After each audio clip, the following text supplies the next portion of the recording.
the quarter-final of the Europa League. I am Scott Carney. I'm with Ali Pearson. Ali, that wasn't great. No, I'll be honest, in my heart's of hearts going into this game, Carney, I thought it might be a bridge too far for us. We'll get into the game. I thought bizarre decisions from the referee, lack of quality from us, a hard luck story if you want to say, but ultimately I don't think we deserve to go through. I just think we lack quality through this team, and ultimately I think we came to the end. I think we've punched above our weight in this competition this year, Carney, if I mean blatant. I think the cold light of day, you'll look back on it and go, we've punched above our weight in this competition.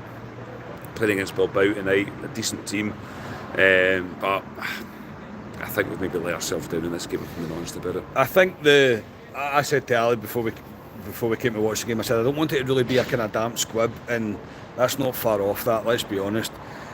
Rangers didn't deserve to go through tonight. There was mitigating factors that we'll probably discuss as we go further on about how the game could have been different, but ultimately we're just not good enough. We don't have the quality within the team. We don't have enough depth within the squad to really make a real good impression at this stage of this competition. And unfortunately, it's led to us going out pretty. It's quite disappointing the way that we have managed to go out. Ali, the starting 11 tonight, I think the only one that I really said about was, well, Haji's probably a bit of a question mark coming into the team, kind of out of nowhere. Don't think many of us would have had Haji to start.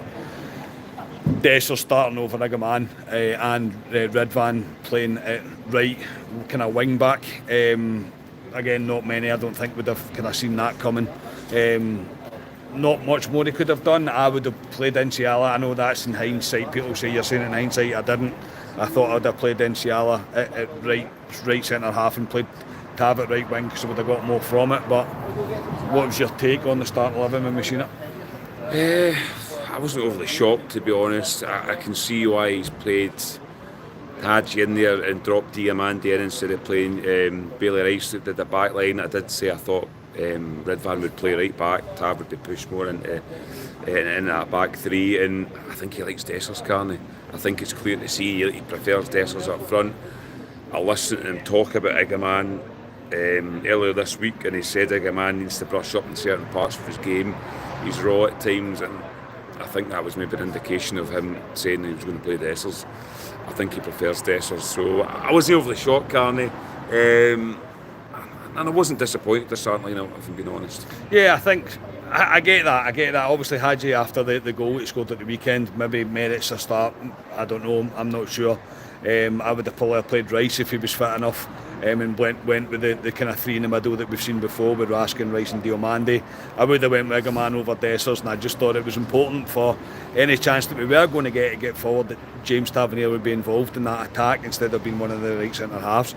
In the game itself, mate, it was a frantic game. Honestly, it was absolutely chaotic from the pretty much kick-off. The first major talking point, mate, is the penalty for what I believe is a penalty for Rangers. I don't really understand how this can't be a penalty. I'm not really sure. I'm open to listening to any excuse why it isn't. Dessers is the shot ripped right off him, mate. The defender's not attempted to play the ball. It's a penalty all day long. Whether Dessers is going to get there or not, it's probably irrelevant. It's a red card for the defender as well, but it's not awarded to Rangers, and then Dessers is booked for protesting this matter.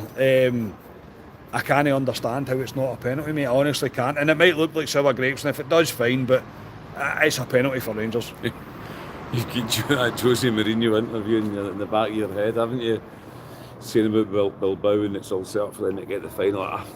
We looked at it, Carney, in the pub, and Dessers' shirt is ripped off his back. I mean, it's ripped off his back. And I know, as we had a wee joke in the pub saying, I know Castor isn't built brilliantly as jerseys, but still, the shirt's ripped off. And I said to you, how can it not be a penalty? His shirt's ripped open, and you said, it is Castor. And I thought, well, you got a point. The guy doesn't go to play the ball. I mean, if you want to say he's hardly grabbed his shirt, he's grabbed his shirt. He's not went to look at the ball.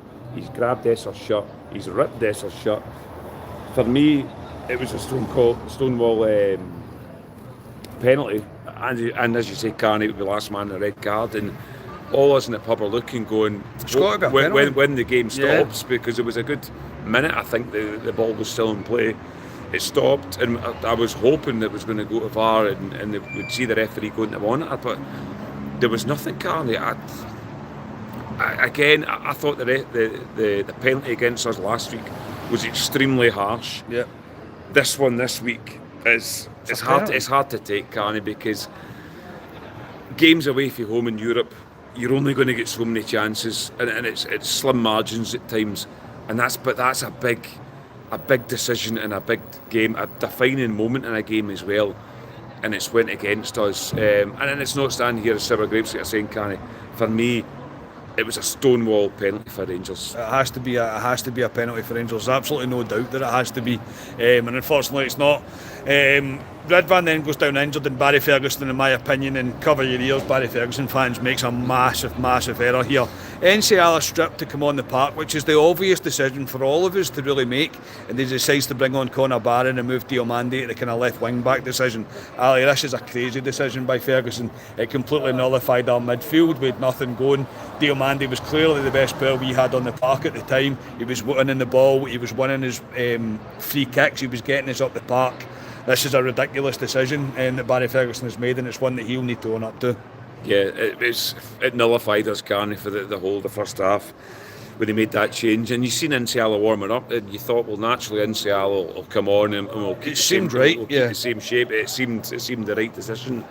For some reason, he brought Conor Barron on. We'll probably come on to him. And he put Diomande, who, as you say, Carney, was the best player in the park for us, and put him out on the left-hand side, and it completely nullified him, and then completely nullified us as a team, because we had nothing in the middle of the park. And put pressure on us. Nothing going up front. Diomande was, as you say, one guy that was winning free kicks, breaking the lines. Everything was going through Diomande, and when he did that, it nullified everything we were doing, and it was a big call for Barry Ferguson, and he got it completely wrong for me. Yeah, it did. It put the pressure on us. It felt like the kind of goal was coming for them. We weren't in the game at all. We had no out ball. We couldn't get up the park. John Souttar then makes a bit of an error in judgment about not pulling out, kind of tracking back, takes the man out, mate, and it's a penalty. They tuck it away, make it 1-0. Not really any complaint from me in terms of the penalty once I seen it back. I did try and defend Souttar initially when I seen it, but I thought he should just know better to do better there. 1-0 at half time. We both said it to each other. If Barry Ferguson doesn't change this, then we've literally got no chance, and he had to make the decision to take off Hadji and bring on Enciala. Yeah, it's not ideal conceding right before half time. Souttar was clumsy but unlucky at the same point, looking back on it. The boy tucks it away, but we're still in the game at that point. I mean, a goal brings us back into level again, and we all looked at each other. Everyone was talking in the pub. We looked online, and everyone's going, he's got to change it because it's not working. I know we've slaughtered him for making the change in the first half, but he did rectify it in the second half, and he put Diomande back into the middle of the park, took Hadji off, and brought Enciala on. So we did recognise, Carney, that it wasn't working, and he changed it back. So you've got to give him credit for that point. But I thought he lost us in the first half. Yeah, I thought we lost a good 25 minutes of that game. Yeah, and as things are, with being a Rangers fan and being Rangers, we immediately concede an injury to Conor Barron, to Leon Balogun, who didn't want to go off. Who did not want to go off, clearly, but obviously it's a concussion thing, as John Souttar decides to headbutt everybody, including the ball, as he tries to clear it. Takes him off, and Rangers go to a back four, and the back four, honestly, at that point, mate, I thought was working. We seemed to be more in the game. All of a sudden we were more attacking. Don't get me wrong, it was a bit hear 'em, scare 'em and them in attack, but we looked much more dangerous. We looked like we had more of an outball with a man on the park as well. I was slightly positive about how we were going to approach things, and then we got the best chance of the game, really, with Raskin hitting the post. For me, I don't think it's a sitter. I think it's remarkably unlucky. I really do. There's not much else you can do in the short space of time that we get. There was a brief spell of handball shout for it. I'm not 100% sure about it, to be honest. The replays that you've seen on the telly weren't really conclusive for me.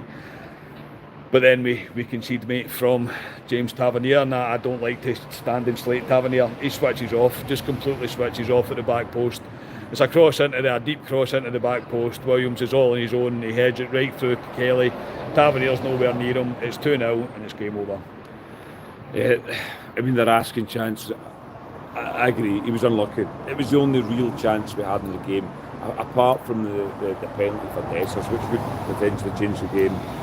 That one from Raskin was unlucky. He was very unlucky to hit the post. But after that, we huffed and puffed, Carney, and I said to you, we lack quality. We've lacked quality all over the pitch. season. Yeah, all over the pitch. We don't have quality all over the park. And tonight, it showed for me. Middle to front, the back line, we just lack it. We don't have composure on the ball either. And the second goal, Tav's at fault. He's sleeping at the back, but we've seen it umpteen times with Tav, and he's got a collection with these ones. And as soon as it goes 2-0, Carney, the game's done for me. I know Leon have come back tonight against Man United from being 2-0 down, but we were never coming back. As I say again, we lack quality. We do not have quality in this team. And it's something we need to address in the summer. Yeah, look, we will all stand and say about the penalty decision. I've not seen anybody say that it isn't a penalty yet. It does change the whole complexion of the game. However, after that, the decision Barry Ferguson made with the substitution that he made, and ultimately, as Ali said there, a lack of quality really throughout the team is what cost us. The better team won, and I'm not going to stand and pretend that they didn't. Referee decisions aside, you have to give credit to Bilbao. They were the better team. They took their chances. We ultimately didn't take the chances that we were maybe the one chance that we got rewarded with. But yeah, as what it is, disappointing end to the European campaign. I think we all thought we were maybe on for something special, but it just wasn't to be. The season is now officially over, everybody. I hate to break it to you, as if you don't already know. It's game, set and match now. Everything is pretty much done. And yeah, it's a case of just rebuilding for next year. Ali, for today was a great wee day we had, mate, to be fair, but it just wasn't to be tonight. It wasn't to be. I said to you, Carney, when I picked you up tonight and you asked me what I felt, and I didn't think we were going to do it, I'll be honest. I didn't. I thought it was a bridge too far for us. And you've got to look at what we've got in the park, what we've done this season. We just, and I keep harping back to it, we don't have the quality in the park. And I don't like singling out guys, but guys like, well, I will. You will. But will. Guys like Jeffy, from Connor Barron, I just tonight. Don't think they're good enough Barron at this level. was lost tonight, he was. He's just not good at this level, and we need to address it in the summer. We need a big rebuild in the summer, and it's easier said than done, but it's disappointing. I think ultimately you look back in Europe this season, I think we've done well, Carney, from the team we've had this season. I think they've had a good run. Domestically we've been in utter shambles, but in Europe I think we've done well. Tonight was a bridge too far for Rangers, and yeah, it was a hard luck story for me, Carney, but ultimately we weren't good enough to win that game. It's really as simple as that. Ali and Ross will be back tomorrow night to bring more reaction to this, for their sins. I've got a night off tomorrow night. Me and the missus are out tomorrow without the Waynes, so very much looking forward to that. So yeah, but look, it wasn't to be. Tune in to Ali and Ross tomorrow night. Until then, as I say, just try and keep your head up high. There's always next season, boys? We are Club at 22, the Rangers podcast. Cheers, everybody.